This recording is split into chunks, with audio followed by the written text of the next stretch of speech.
Hola a todas y todos, bienvenidos a este espacio en el que celebraremos la riqueza de la diversidad lingüística y cultura.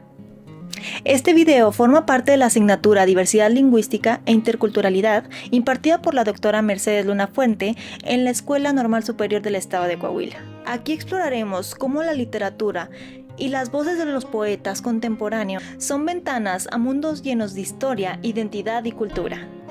Hoy les traigo un relato especial sobre la oportunidad que tuve al realizar una entrevista a Fernando Trejo, un poeta cuya obra ha dejado una huella profunda en la literatura mexicana contemporánea. Fernando fue galardonado con el Premio Nacional de Poesía en Tijuana 2022 por su libro Tristera, una obra que captura emociones universales desde una perspectiva íntima y profundamente humana. Fue un privilegio escuchar sus reflexiones sobre la vida, el arte y la identidad. Uno de los aspectos más conmovedores en nuestra conversación fue la relación que tiene con sus raíces, en Chiapas. Fernando me compartió: mucha de mi poesía está anclada en mis experiencias personales y familiares. Escribir desde ahí me permite hablar de mi tierra, de sus tradiciones y de cómo estas raíces nos forman. Esto me hizo reflexionar sobre el poder del arte para preservar la memoria y las tradiciones culturales. Fernando nos habla también de los diferentes momentos y espacios en los que escribe. Por ejemplo, mencionó que Tristera no nació de una sola vez, sino que fue el resultado de poemas aislados escritos en distintos momentos de su vida, que luego juntó como si se tratara de una caja de recuerdos. Esto refleja cómo cada libro tiene su propio proceso creativo y cómo las experiencias moldean las palabras. Fernando también reflexionó sobre el papel del arte en la preservación cultural. Las lenguas, las danzas y las historias que heredamos son fundamentales. Las artes nos ayudan a visibilizar nuestra identidad, a no dejar que se pierdan en el tiempo. Este compromiso con la herencia cultural es un llamado a la acción para todos nosotros. Además, él destaca la importancia de los poetas que escriben en lenguas originarias. En sus palabras, leerlos es como el origen, el entorno, la forma. Ellos nos conectan con una cosmovisión que trasciende en el tiempo y las fronteras. Esto nos subraya la necesidad de valorar y apoyar a quienes mantienen vivas estas lenguas. En nuestra charla, Fernando también compartió su historia personal detrás de Tristera. Este libro es un homenaje a su padre, quien falleció durante la pandemia. Fernando expresó: quiero que quienes no lo conocieron puedan verlo a través de mi poesía. En cada palabra está su memoria. Este acto de transformar el dolor a través del arte es un recordatorio del poder sanador que tiene la escritura. Yo creo que las artes existen para el duelo, ¿no? Para afrontar sucesos trágicos o episodios que quizás uno no quiso vivir, pero además también uno es un poco masoquista, ¿no? Porque pues, a veces cuando uno está triste, en lugar de hacer alguna actividad que no te entristezca, vas y pones la canción que te pone triste, ¿no? Pero yo siento que es parte del duelo, ¿no? Vivirlo, afrontarlo, también es bonito. O sea, hay que vivir, pues, ¿no? Es algo que la naturaleza humana nos brindó, que es la felicidad, la tragedia, el dolor, el sufrimiento, todo forma parte, ¿no?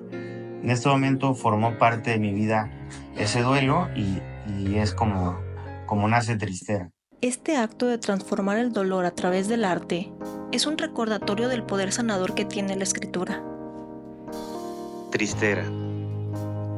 Tengo tristera en los ojos, dice mi hija, y yo no sé cómo decirle que la belleza se sostiene en su palabra. ¿Cómo se vive ahora? ¿Con qué color en los ojos? Uno vive con lo que dictan los medios y su normalidad renovada. Florecen en las calles las palabras no dichas. Vive uno la nueva norma de vivir en lo triste. ¿Qué forma más ágil de sacarnos el cuerpo, los pequeños dardos de la memoria, los silencios visibles, las acartonadas voces, los extraños ruidos que se abren en una habitación? Porque después de padecer un muerto, uno transmuta el alma al aire y polvo somos por medio de la voz.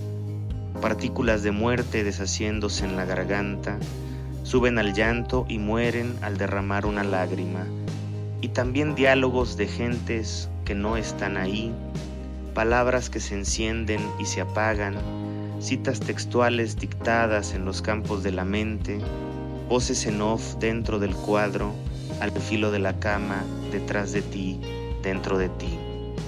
Momentos en que uno se detiene a mirar un punto y atraviesa a la nada. Fotografías que aparecen sin haber sido tomadas. Son ellos, el abuelo que no tuve, las abuelas que me fueron, el hermano que de niño prendió fuego a mis ojos, mi padre muerto hace unas horas, mi padre fuerte, mi poderoso padre y amplio como su corazón, mi enfermo padre que nunca dijo nada, que dijo adiós bendiciéndonos con un escapulario de la Virgen de Juquila y la Virgen del Carmen sin saberlo, que siempre me dijo que me amaba, que dijo que la memoria es también una forma de olvidar. Me asomo a los acordes de la desolación, quizá me sobrevivan la entereza y la misericordia y me ayuden a volver, a romper los cristales a la diestra del mundo para entrar de nuevo a la vida, aunque roto. Cada verso de este poema nos envuelve en una atmósfera llena de nostalgia y belleza. Es un viaje íntimo que nos ayuda a reflexionar sobre nuestras emociones, nuestras pérdidas y memorias. Fernando logra con su sensibilidad recordarnos la importancia de conectar con nuestras raíces y con nosotros a través del lenguaje.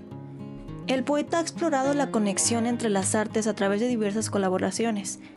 En 2011 participó en Poemarios, una pieza de Manuel Enríquez, presentada en la Sala Carlos Chávez en la UNAM, donde fusionó poesía con música. Más recientemente, gracias a la invitación de la poeta Mercedes Luna y Mario Castelán, colaboró con la exposición Las Reliquias del Agua, donde escribió un poema inspirado en la fotografía científica. Sobre esta experiencia, Fernando comentó: "Me encantó hacerlo y pertenecer a tan valioso proyecto. Estas colaboraciones reflejan una pasión entre el arte y la ciencia".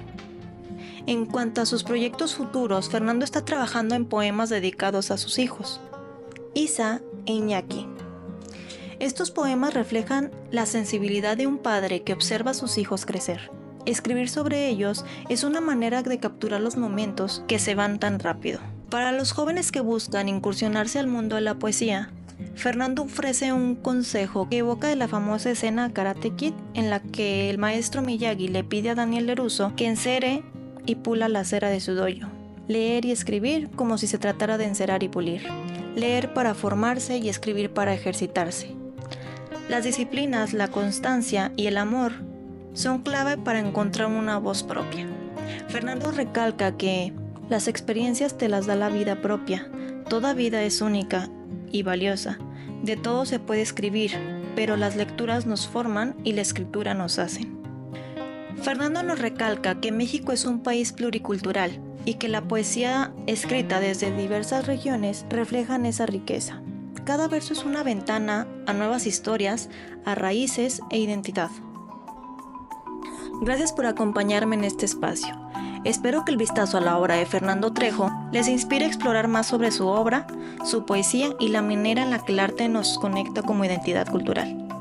En verdad, fue un privilegio escuchar sobre sus reflexiones. Espero que lo que compartí hoy los inspire a acercarse a su obra y sobre todo a reflexionar sobre el poder que tienen nuestras raíces, nuestras memorias y nuestra arte. Nos vemos en el próximo video.